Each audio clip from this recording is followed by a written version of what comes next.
de la Androbe, estoy en el doctorado de estudios mesoamericanos ahora, estudié la maestría y bueno, tuve la oportunidad de tener a Ana en mi comité, que creo que ahí fue donde nos conocimos un poco más a partir de la revisión de la tesis y bueno, de ahí creo que tenemos ya una relación de estar como constantemente compartiendo y conversando un poco alrededor de los temas que hay en el libro y pues de otros que no están, pero que están ahí siempre dando vueltas, ¿no? Entonces pues me dice Ana de hacerlo un poco como un conversatorio, entonces creo que mejor si nos presentamos primero todos y ya luego como vamos intercambiando y intercalando las ideas que trajimos a la presentación, ¿no? Hola, ¿qué tal? Soy César Manrique, yo soy investigador en el Instituto de Investigaciones Bibliográficas de la UNAM. Mi línea es investigación del libro antiguo, materialidad del libro, etc. Y creo que por eso Ana me invitó a estar con ustedes, porque pues me surgieron ideas desde el ámbito de la historia del libro, la materialidad y la relación con respecto a los códices. Bueno, pues empiezo un poco. Bueno, no voy a hablar nada de la materialidad del libro que hay en el libro, porque pues aquí está el especialista totalmente, ¿no? Pero quería, bueno, primero muchas gracias a Ana por invitarme a esto, ¿no? Porque creo que es una muestra de confianza que agradezco y que bueno, trataré de estar a la altura. Ahí veremos. Primero creo que deben haber o visto o conocen o han leído el libro, pero bueno, creo que sería como básico empezar diciendo más o menos de qué va el libro, ¿no? Sí. Y el libro, creo que la idea principal es tratar de pensar estos tonalamas, que son como casi libros o los más parecidos a libros, ¿no? No podemos decir libros completamente porque de eso va el libro, ¿no? O sea, trata de pensar en la identidad de estos objetos que lucen como libros, aunque tienen una materialidad diferente, pero son, digamos, como lo que más se acercaría a un libro que había en Mesoamérica cuando los españoles llegaron en el momento del contacto. Pero el libro trata, este ensayo de Ana trata sobre todo de repensar esta identidad, ¿no? De que tanto los primeros cronistas como a lo largo de la historiografía hemos hecho como esta identidad, esta equivalencia directa entre el libro europeo y los tonalamas, ¿no? Justamente de lo que trata es como, primero, de desestabilizar esta idea, poniendo en cuestionamiento, bueno, qué es el libro europeo, desde dónde está pensado y por qué entonces el libro, lo que llamaríamos el libro mesoamericano, o bueno, digamos como el del centro de México, no puede ser pensado de esa manera, y tratar de añadir categorías, ¿no? Y para hacer esto hace como un recorrido que analiza un poco el libro europeo, analiza luego un poco la epistemología que está detrás de lo que llamaríamos el libro mesoamericano, o sea, los tonalamas en concreto, que son estos muy específicos que tienen que ver con la cuenta de los tonales y que tienen esta connotación calendárica, pero que sobre todo se utilizaban en rituales de adivinación, de conocer un poco cómo funciona la distribución y el comportamiento de los tonales, ¿no? Entonces, para eso investiga también un poco a partir de la materialidad, ¿no? O sea, claro que hace este recorrido de los cronistas, dicen esto, y esto es lo que dice Motolinía, y esto es lo que dice Sahagún, pero justamente como nos interesa desestabilizar esto, lo que ella hace es decir, bueno, pues entremos entonces a la materialidad del libro, ¿no? Y ahí le dedica una parte importante donde empieza a encontrar asociaciones entre la piel, el papel, el ritual.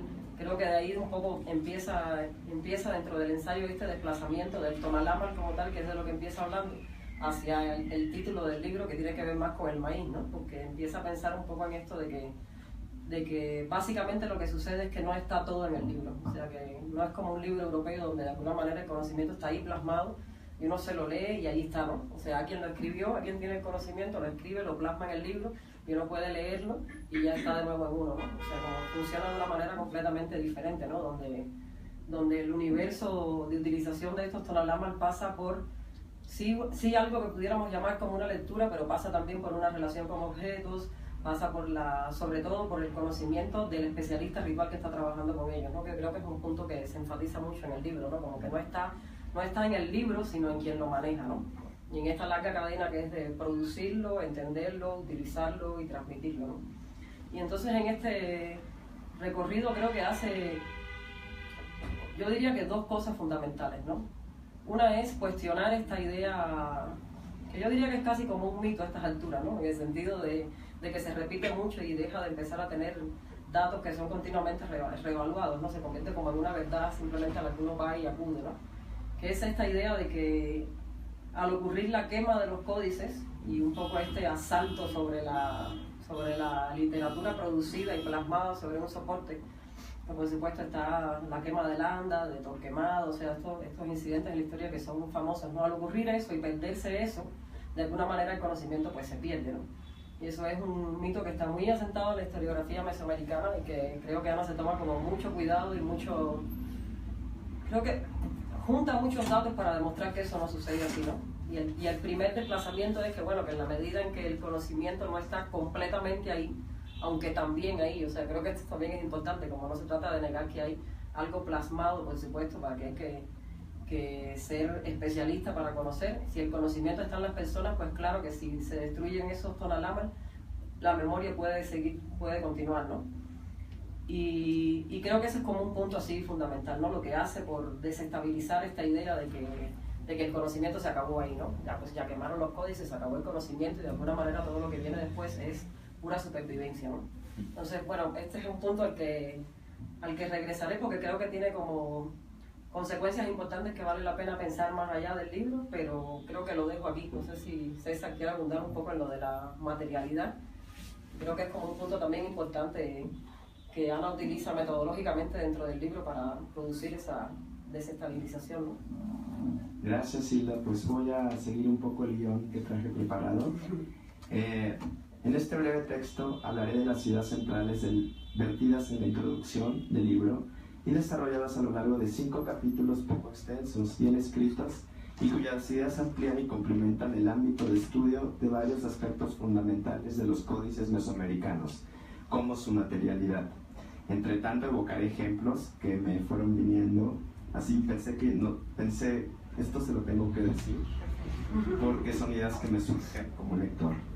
Como bien nos dice Ana Díaz en la introducción del libro que hoy presentamos, una de sus preocupaciones fundamentales, y como lo dijo Hilda, eje rector de sus ideas fue el análisis de la contraposición entre dos objetos culturales. Por un lado, el tonalama, es decir, un tipo o género de códice mesoamericano de contenido ritual, y por otro, el libro impreso o manuscrito europeo, por no decir el libro occidental. Y cito: las transformaciones sufridas por el tonalama como resultado de la introducción del libro de tipo occidental en Mesoamérica a partir del siglo XVI. Por lo tanto, la primera interrogante que a mí como lector me surgió, creo que desde la página 1, fue: ¿acaso la autora matizará o cambiará la perspectiva que sus lectores tienen en torno a lo que normalmente creemos que son los códices mesoamericanos?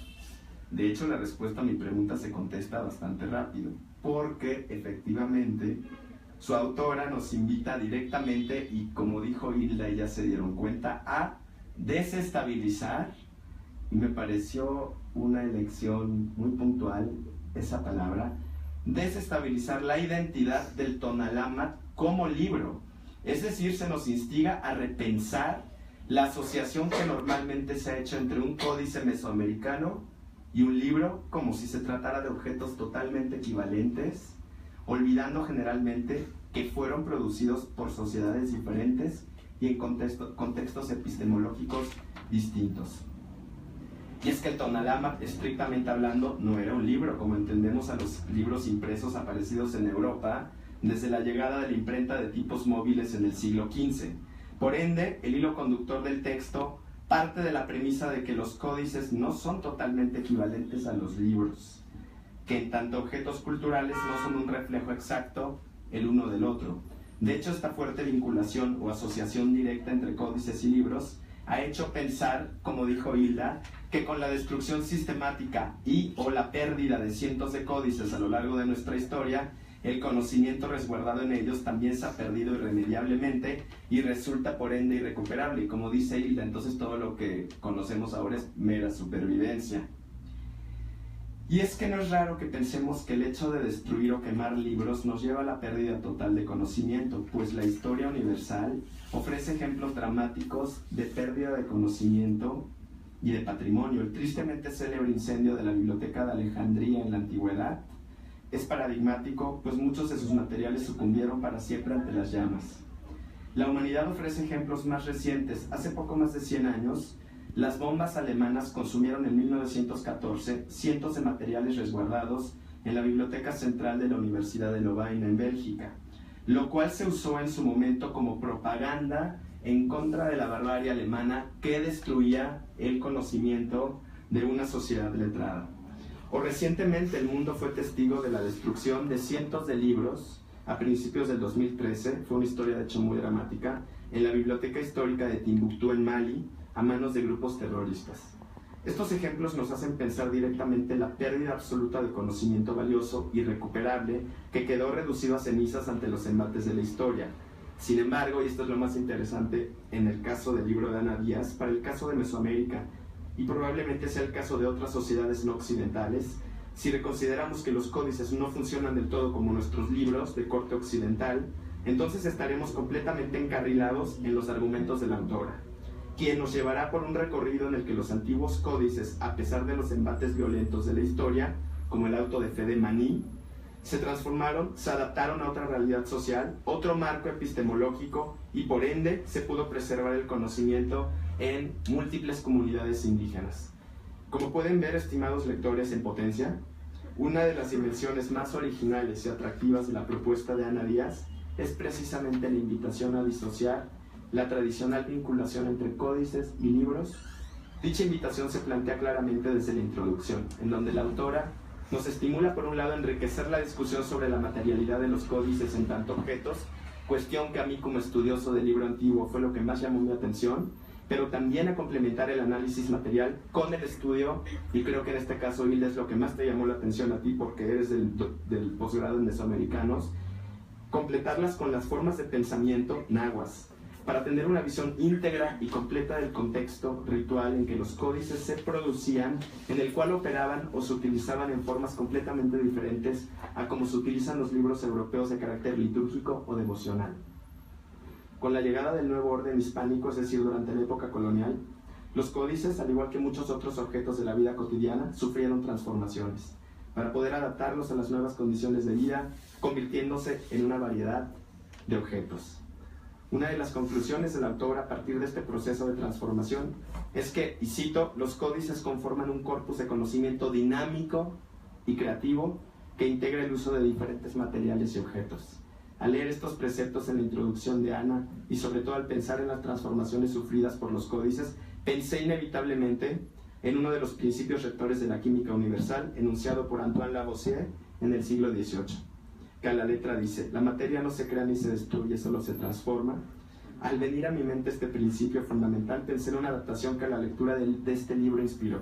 El conocimiento resguardado en los códices no se crea ni se destruye, solo se transforma, y se transforma en una variedad de objetos, con una variedad de usos que lo seguimos viendo hasta ahora en el siglo XXI. Por otra parte, una de las frases de la introducción que me parecen reveladoras para contextualizar a los códices más allá del mundo de los libros es que son objetos que se parecen a los libros, como ya dijo Hilda, pero que cumplen otras funciones, además del registro de datos escritos que no pueden encargarse a la memoria.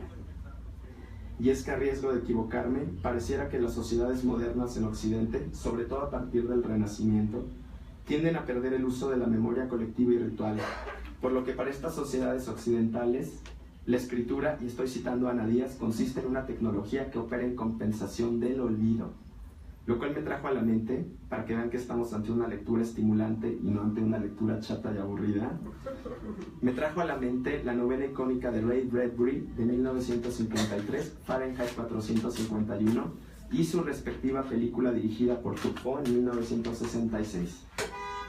La novela y la película son maravillosas, espero que ya las hayan visto, en la cual, en un mundo donde los libros están totalmente vetados, prohibidos por una maquinaria estatal de represión, los disidentes escapan a comunas en los bosques o en las afueras de las ciudades, y cada uno de ellos tiene la tarea de memorizar y por lo tanto preservar el conocimiento de una sola obra.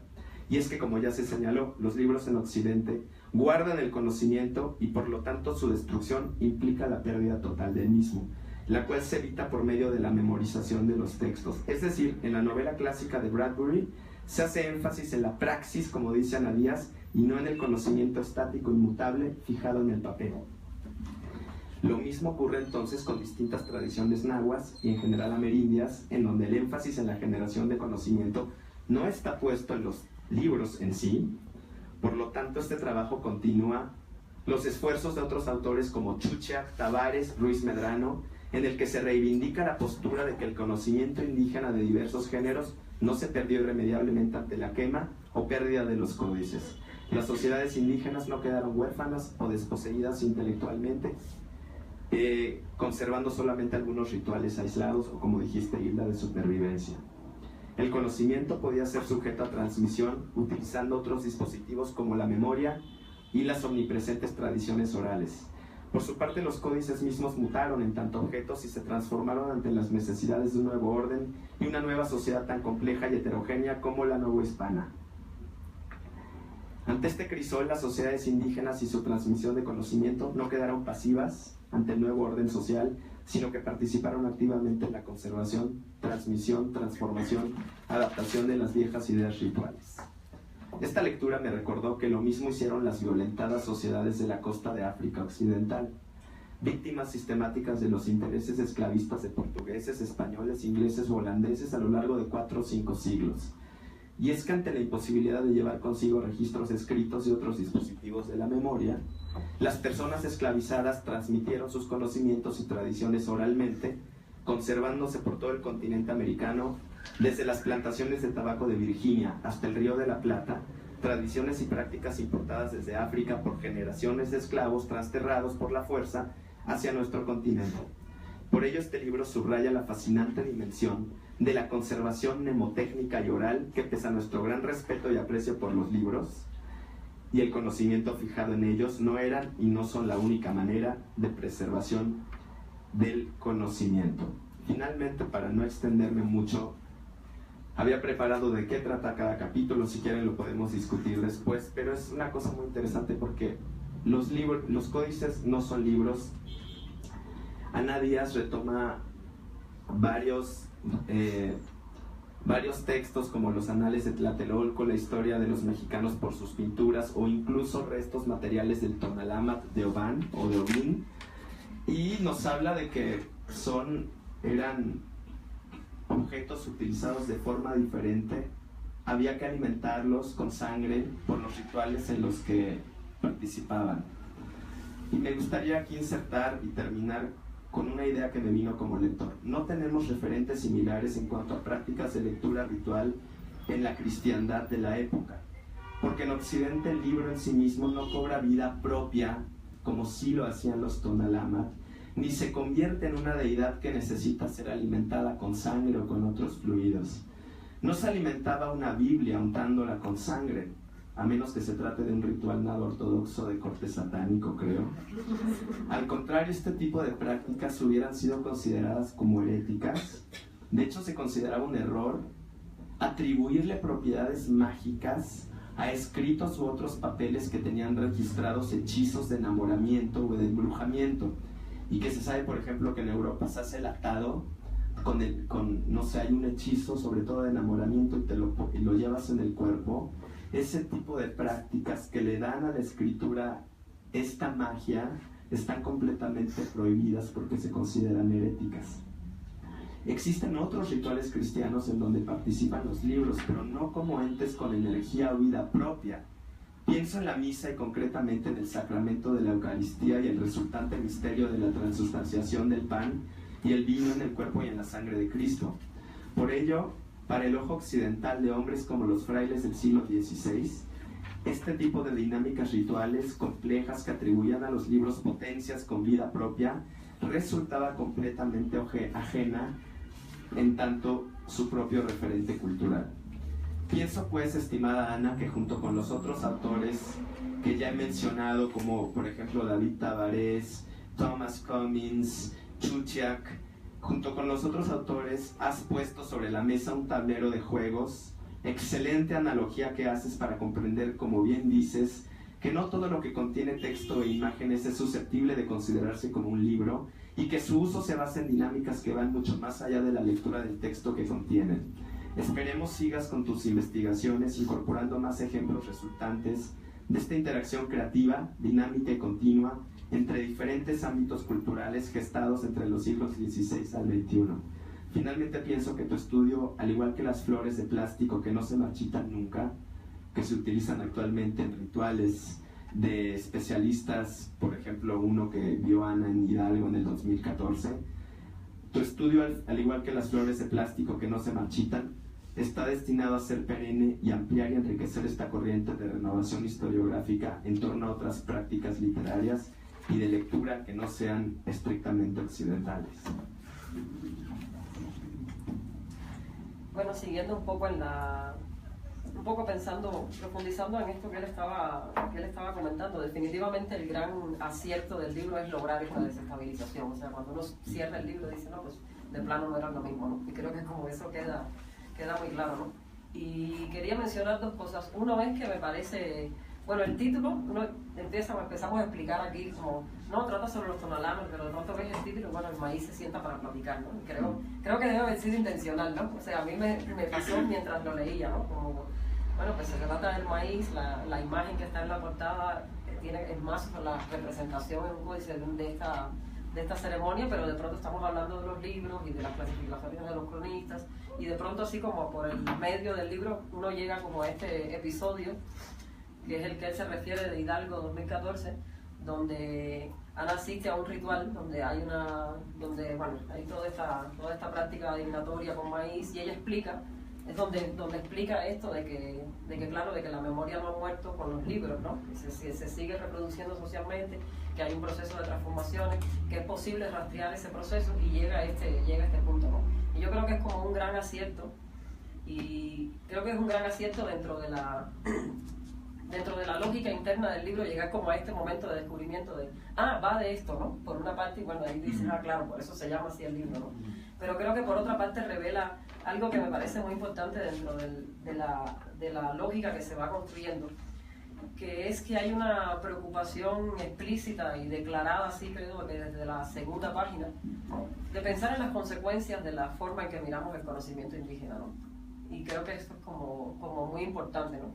Porque, por ejemplo, cuando yo leía esto de que es un mito de la historiografía, que el conocimiento se pierde con los libros, mi primera reacción fue, bueno, pero sí hay cosas que se perdieron, ¿no? Por ejemplo, uno ve esto de los libros de sueños, y bueno, pues ya me quedo soñando qué habrá sido eso de los libros de sueños. Uno se pone a pensar y dice, bueno, si hay libros de sueños, o algo como los tonalamas, pero de sueños, es porque hay un conocimiento especializado, así cultivado durante generaciones. O sea, hay como esto mismo que vimos con el maíz y con la adivinación y con los tonalamas, pero específicamente de los sueños, ¿no? Entonces, como no se trata de que no se pierda, sino del peso que le estamos dando a lo que se pierde y lo que se queda, ¿no? Y ciertamente el mito consiste en decir que se pierde todo lo que es esencial, ¿no?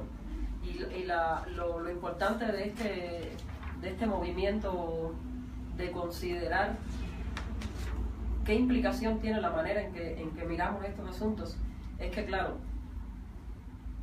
esta construcción condujo a que el Estado pensara, ella lo refiere de hecho muy claramente en algún momento del libro, ¿no? En que el Estado pensara construyera esta idea de, claro, los antiguos que sí eran como muy de alta cultura y tenían libros y tenían escuelas y eran como así como muy europeos, ¿no? Entonces pues sí son como si están en la civilización, ¿no? Y por supuesto eso lleva inmediatamente a un contraste en el cual los pueblos de ahora, que no tienen nada de eso, que además son pobres, que de alguna manera a través después del indigenismo pues siempre tuvieron que cargar con esta mirada paternalista, que en el mejor de los casos de parte del Estado pues son como el otro extremo, ¿no? Y entonces claro, el movimiento también de deconstruir esto es un poco por pensar el conocimiento indígena desde lo que tenemos realmente hoy hacia atrás, ¿no?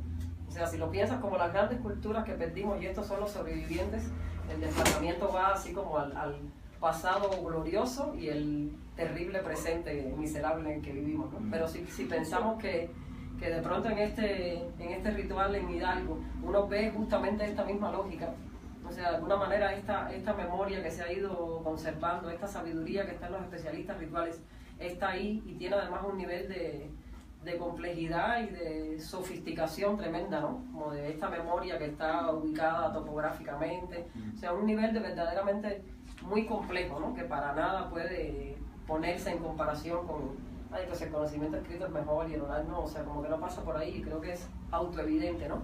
Entonces me parece como muy importante que hila este tipo de discusiones dentro de una discusión que es más propiamente como historiográfica, ¿no? Entonces quería como de alguna manera añadir el matiz de que no es un absoluto de que se perdió o no se perdió, sino que uno tiene que pensar también como en las implicaciones que tiene la manera en que aborda estos asuntos, ¿no? Quería algo más, o sea, cuando Ana me propuso que presentara el libro, yo dije, bueno, pues voy a tratar de pensar un poco como un estudiante de mesoamericanos, ¿no? O sea, como siendo estudiante y estando como recibiendo constantemente pues materias, así que aquí hay sobre todo historia del arte, pero en mesoamericanos es un poco disperso. Uno puede estar en una materia de antropología y de pronto salta así a otra de arqueología de los olmecas, y o sea, es como muy súper abierto y súper diverso. Creo que no nos enfrentamos sistémicamente con estos asuntos, ¿no? Pero hay una exigencia velada de que de ese compuesto, pues un poco aleatorio, yo diría, uno trate de sacar algo que es este fenómeno de la multidisciplina o la interdisciplina, ¿no? Y bueno, la verdad es como estudiantes es muy raro, es como yo hago eso, ¿no? Y creo que este libro es como un buen ejemplo de eso. O sea, creo que para los lectores que no están, digamos, como metidos en estos asuntos, que no son especialistas en Mesoamérica, es un libro muy ameno, muy sencillo de leer. Creo que es una invitación a los que trabajan estos temas especializadamente a que encuentren cómo escribir ensayos, porque o sea, lo que se produce en la academia no es para la academia. Bueno, sé que muchos dirán, pues sí es la verdad, porque hay cosas que solo no las podríamos leer nosotros, así como en una clase, ¿no? Pero idealmente no es ese el objetivo es que eso pase como que a que las personas que no están especializadas en eso puedan leer y puedan hacerse una idea. O sea, hay una trascendencia de todo eso que se escribe. Entonces es una invitación, creo que implica una invitación como hacer este tipo de trabajos más allá de los requerimientos estrictamente académicos. Y creo que es un buen ejemplo de cómo podemos hacer esto de mezclar un poco y de jugar con diversas metodologías, ¿no? O sea, uno descubre inmediatamente que se trata de una historiadora del arte la que está detrás del libro, ¿no? Porque esta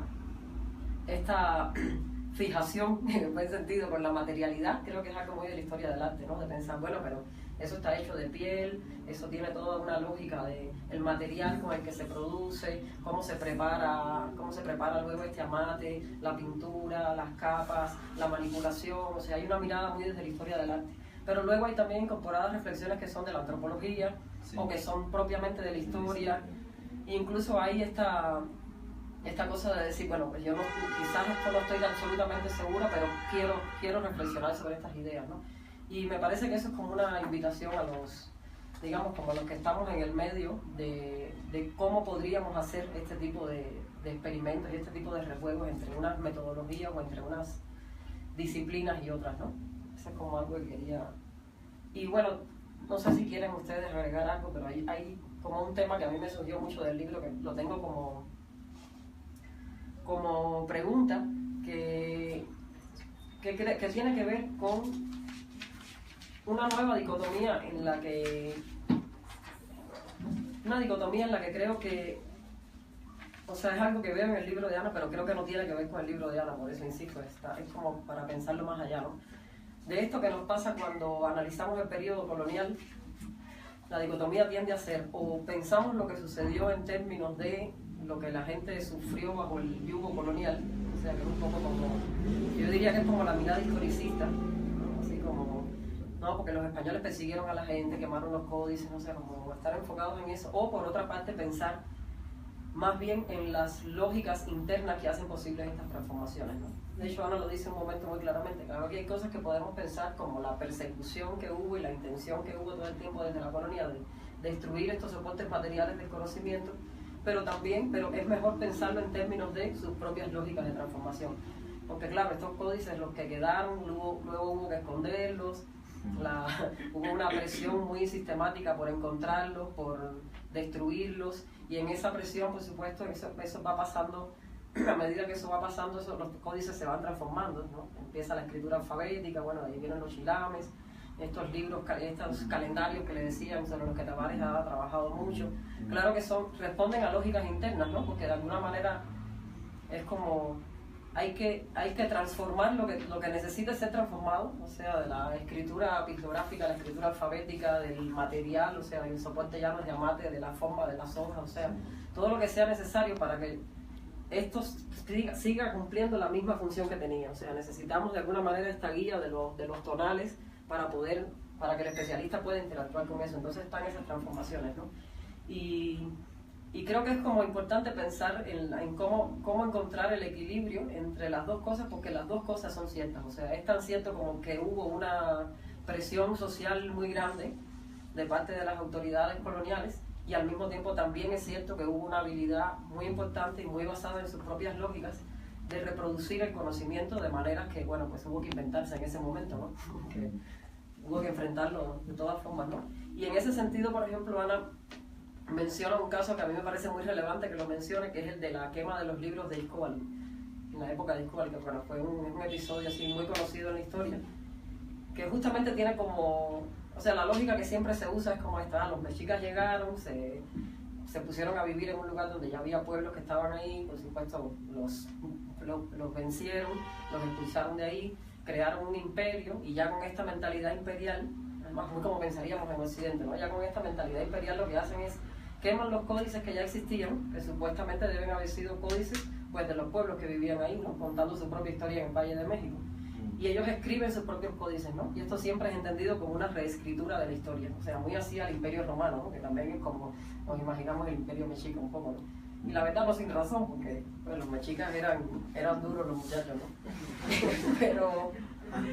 Pero Ana se refiere a este trabajo de Valentina Bacon, donde ella dice, pues sí, puede ser, pero al mismo tiempo tenemos que pensar que hay una lógica interna de destrucción y renovación, que está de alguna manera así como es emblemática en el Fuego Nuevo, que puede hacer entender que no se trata tanto de esta manipulación política, sino de una lógica interna que se va desarrollando. O sea, cuando hay un cambio, pues hay algo que lógicamente se destruye y no es tan dramático como puede ser en nuestra cultura, que más bien tenemos esta obsesión de la conservación, ¿no? O sea, nuestros dilemas van por otro lugar, van así por, en ese pueblo hay unas ruinas arqueológicas, ¿no? Y entonces de pronto el dilema es como, oye, pero hay gente viviendo arriba, oye, pero hay unas ruinas abajo. Entonces como porque le damos como mucha importancia a la acumulación del conocimiento, ¿no? Y de pronto pues creo que es muy, o sea, se puede sustentar muy bien esta idea de que estamos ante una cultura que no está tan obsesionada con la conservación, sino con la renovación, lo cual implica procesos cíclicos de destrucción, ¿no? Y es un tema muy apasionante, creo que no, o sea, de alguna manera lo menciono también porque en el libro me llevó como a pensar, creo que se puede explorar mucho más ahí, investigaciones hechas, pero todas son como muy dispersas, ¿no? Y todas tienen este problema, ¿no? Es como, por ejemplo, cuando cayó Tayasal, fue lo mismo, ¿no? No, ellos ya estaban esperando a que llegaran y le dijeron, no, pues cuando se cumpla la fecha del Catún, ustedes vienen, ¿no? Entonces, pues ya le entregamos al pueblo y ya se cumplió, ¿no? Y pues tampoco era así, ¿no? Entonces hay quien dice, no, pues no tiene que ver con eso, porque no creían en la profecía de manera absoluta, pero también hubo gente que estuvo en contra de esta idea. O sea, como hay varios episodios en la historia que se pueden pensar un poco de acuerdo a esta dicotomía, pero luego nuevamente habría como que salir de esto de la dicotomía y pensar en la imbricación de las circunstancias históricas con las lógicas propias desde las cuales los pueblos están ejecutando sus acciones, ¿no? Entonces, como otro gran tema en el cual el libro de Ana me hizo pensar, y que bueno, eso me hizo pensar, además me dije, no, pues sí está, lo voy a decir como lo dije, pues sí está chido, ¿no? Porque hace pensar eso, ¿no? O sea, cuando un libro está bien por lo que dice, pero además te deja pensando en otras cosas, pues eso es muy bueno, ¿no? Porque te deja abierto como para otras posibilidades, ¿no? Entonces eso sería otro. Y finalmente, y creo que esto de hecho lo anoté así como al final, que creo que es muy bonito la mención de León Portilla, ¿no?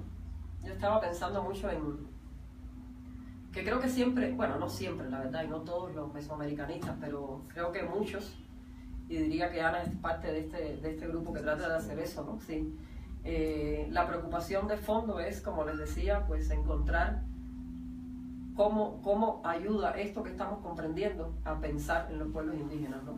Cómo legitima o deslegitima su producción y su conocimiento y sus formas propias de ver y de hacer en el mundo, ¿no? Y ella menciona en las primeras páginas el esfuerzo que hizo León Portilla hace muchos años por reivindicar la literatura indígena. Y habla de géneros y así como se encarga de de construir toda esta tradición literaria. Y yo pensaba, claro, ahora eso no es tan importante. De hecho, justamente lo que Ana está tratando de decir es, no se trata de eso. O sea, nuestro punto de comparación no tiene que ver con que sean tan ilustrados como Occidente, ¿no? Con que tengan libros como los de Occidente. Bueno, todo el libro es un gran argumento para decir que no se trata exactamente de eso, ¿no? Pero pensaba que en el momento en que León Portilla lo hizo, pues sí era muy importante, ¿no? Era muy importante porque la idea que predominaba en ese momento era esta idea de que la cultura es como un proceso evolutivo en el cual pues hay desde los salvajes recolectores cazadores hasta las grandes culturas que pueden producir pues arquitectura monumental, por supuesto escritura, y por supuesto entonces los pueblos que tienen escritura están, digamos, como en la cima de esa construcción, ¿no? Entonces esa era la idea predominante en su momento, ¿no? Y en ese momento era completamente coherente decir, no, pero es que estos pueblos sí son este tipo de pueblos, ¿no? Porque había la idea de que entonces pues no eran unos bárbaros, ¿no? Y bueno, ya si a eso le añades que además sacrificio humano, pues ya, son bárbaros totales, ¿no? Estos comedores de cabeza que además ni escriben, no sé. Entonces en ese momento ese era un argumento muy importante, ¿no? Que creo que está como muy claramente expresado en su libro de filosofía náhuatl, ¿no? León Portilla escribió filosofía náhuatl, todo el mundo creía que la gente aquí lo que tenía era supersticiones, ¿no? La filosofía era lo que hacían Platón y Aristóteles, pero lo que había aquí era pues superstición, ¿no? Entonces León Portilla dijo, no, pues aquí hay filosofía como cualquier otra, quizás desde otra epistemología, pero también puede ser filosofía, ¿no? Y luego han pasado 50 años donde la etnografía, la antropología en general, la historia del arte, la antropología del arte han, creo que brindado suficiente material como para comprender que primero esa idea de una evolución continua desde lo más bárbaro hasta lo más civilizado es una ficción total y absoluta, y luego para reconocer que hay unos grandísimos niveles de complejidad en culturas donde de pronto no hay un edificio, ¿no? O sea, como que la complejidad cultural y la riqueza cultural y los matices, o sea, los niveles de sofisticación y de complejidad de una cultura no tienen que ver con sus evidencias materiales y por supuesto no tienen que ver necesariamente con que hayan descubierto o no hayan descubierto la escritura, ¿no? Que por lo demás es un proceso muy local, ¿no? O sea, que se dio como en 6 lugares y el resto del mundo pues no escribía, ¿no? O sea, como tampoco es como tan tremendo. Pero luego de haber acumulado esa cantidad de información, entonces creo que es pertinente, y creo que ahí es donde se inserta el trabajo de Ana, creo que es completamente impertinente empezar a pensarlo de otra manera, ¿no? Pensarlo de otra manera porque el momento es otro, porque ya no se trata de decir, oigan, si son culturas con un grado de sofisticación como cualquier otra cultura, sino decir, por supuesto que lo son, claro que lo son, y eso está indiscutible, eso no hay necesidad ninguna de discutirlo, y para demostrarlo creo que podemos tomar un ritual que ocurre hoy en el estado de Hidalgo y pensarlo en relación a eso en lo que los tonalamas tenían una función muy importante, ¿no? Yo creo que eso construye un argumento como muy sólido y diría que políticamente necesario, ¿no? Creo que es como el punto que es relevante ahí. Y bueno, ya eso es como finalmente la idea más general con la que me quedo, porque luego, pues, claro que está esto de que el Estado cooptó determinada idea, ¿no? Porque siempre es así, ¿no? Me dice, oye, los pueblos sí son... y el Estado coopta la idea. Entonces si aquellos eran grandes, estos son unos miserables, ¿no? Oye, pero no, que estos son muy sofisticados, ya inventarán mañana otra cosa, ¿no? Como siempre está este proceso como de legitimar algo que no está legitimado, y luego hay una apropiación en la cual eso vuelve de nuevo como a su posición anterior, y entonces hay como que inventar otra cosa, ¿no? Pero creo que es importante darse cuenta de eso y reconocer que es contextual y que el trabajo de los que han venido antes pues es importante en la medida en que pudieron identificar cuál era el elemento que definía en su momento dar este salto de romper la inequidad entre cómo se considera el conocimiento occidental y el conocimiento indígena. ¿Algo más?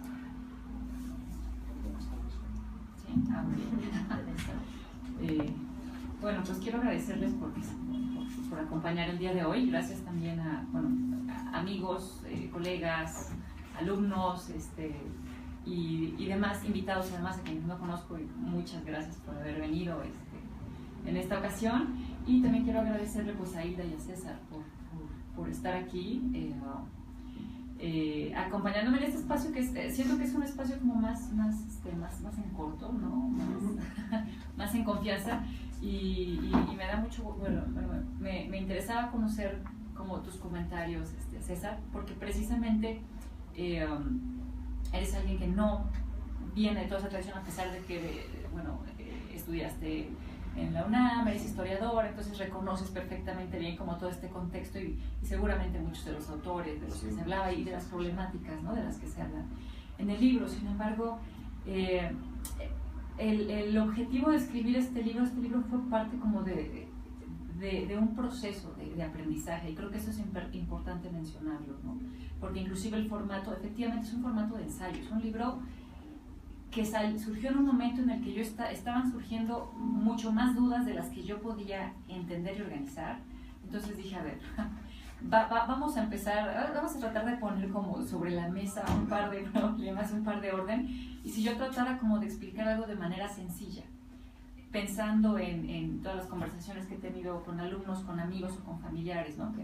Haces códices, ¿y qué es un códice? ¿Cómo funciona el códice? ¿No? Y ya hay una serie de respuestas que están como dadas, prediseñadas. Y la verdad es que trabajando,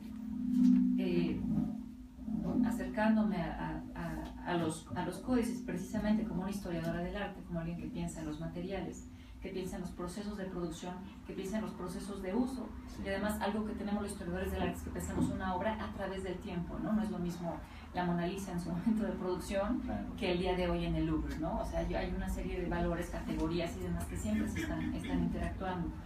Entonces, lo que me llamó la atención fue pensar en todos esos paradigmas que tenemos, en todo eso que ya está dicho, que repetimos, que naturalizamos, ¿no? Y que finalmente genera representaciones de otro, en este caso los indígenas prehispánicos, ¿no?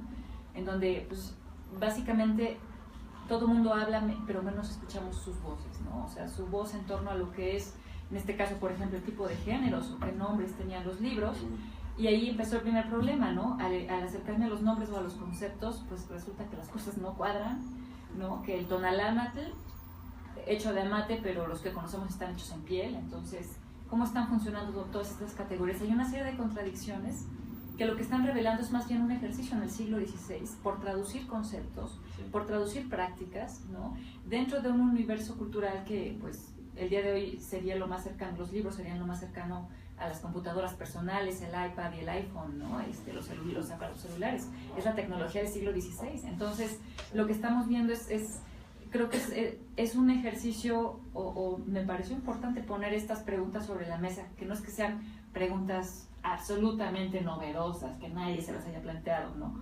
Pero más bien eso, son como ideas sueltas, ¿sí?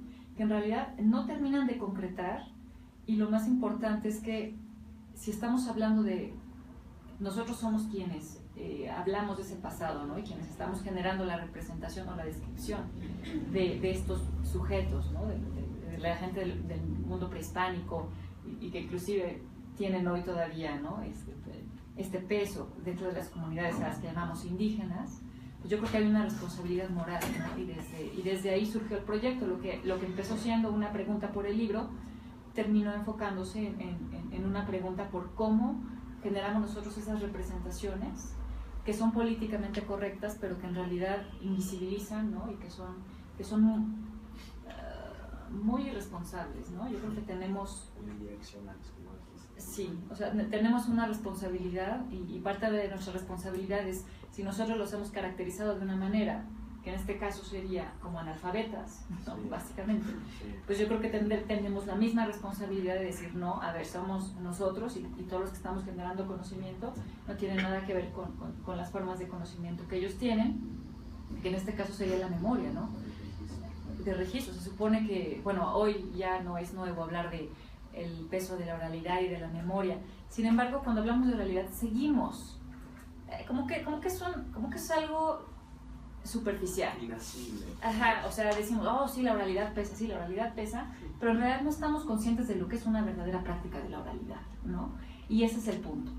O sea, no se trata de eso, de hacer como esta ambigüedad entre una práctica literaria y una práctica de la oralidad, como si fuera algo esencial, ¿no? De la naturaleza humana, de elegir entre estas dos categorías, sino más bien es como pensar que la escritura literaria y las prácticas literarias y las prácticas lectoescriturarias desarrolladas en Occidente son una forma de muchas formas, ¿no?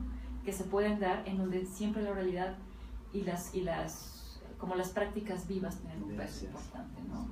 Entonces, eso sería como de manera general hablar del contexto de este libro, ¿no?